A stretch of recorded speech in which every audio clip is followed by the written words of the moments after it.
திருப்போரூரில் தூய்மை பணியாளர்களுக்கு புத்தாடைகளை வழங்கிய மதிமுக துணை பொதுச் செயலாளர் மல்லை சத்யா. செங்கல்பட்டு மாவட்டம் திருப்போரூரில் ஆண்டுதோறும் காணும் பொங்கல் தினத்தில் தூய்மை பணியாளர்கள், ஏழை எளிய மக்கள், ஆண்கள், பெண்கள் என 300க்கும் மேற்பட்டோருக்கு புத்தாடையுடன் மற்றும் பொங்கல் பரிசாக ஊக்கத்தொகை வழங்குவது வழக்கம். அதேபோன்று தூய்மை பணியாளர்களுடன் பொதுமக்களுக்கு புத்தாடை வழங்கும் நிகழ்ச்சி மதிமுக திருப்போரூர் ஒன்றிய செயலாளரும் 6வது வார்டு பேரூராட்சி கவுன்சிலருமான லோகு தலைமையில் நடைபெற்றது. சிறப்பு அழைப்பாளராக மதிமுக துணை பொதுச் செயலாளர் மல்லை சத்யா கலந்து கொண்டு தூய்மை பணியாளர்கள், பொதுமக்கள் என அனைவருக்கும் புத்தாடையுடன் பொங்கல் பரிசாக ஊக்கத்தொகையினை வழங்கினார்.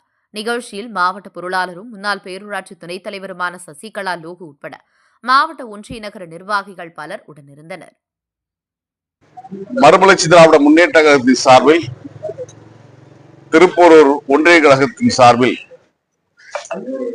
மாவட்ட கழகத்துடைய பொருளாளரும் முன்னாள் ஒன்றிய பேரூராட்சி மன்றத்தின் துணைத் தலைவருமான திருமதி சசிகலா லோக் அவர்கள், ஒன்றிய கழகத்துடைய செயலாளர் ஆற்றலாளர் அன்பு தம்பி லோகு பேரூராட்சி மன்ற உறுப்பினராக இருந்து சிறப்பாக செயல்பட்டுக் கொண்டு வருகிறார்.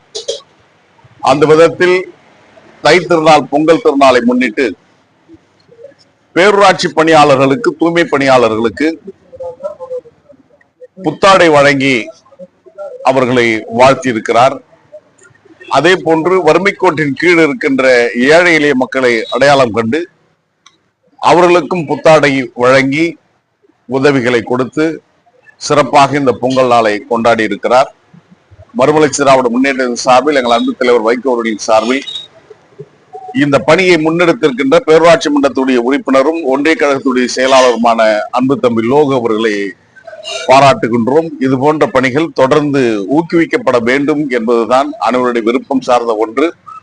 இது போன்ற மனிதநேய மக்கள் பணிகள் தான் ஏழை எளிய மக்களுடைய வாழ்வில் ஒளியேற்றுகின்ற விழாவாக, மகிழ்ச்சி தருகின்ற நிகழ்வாக இருக்கும்.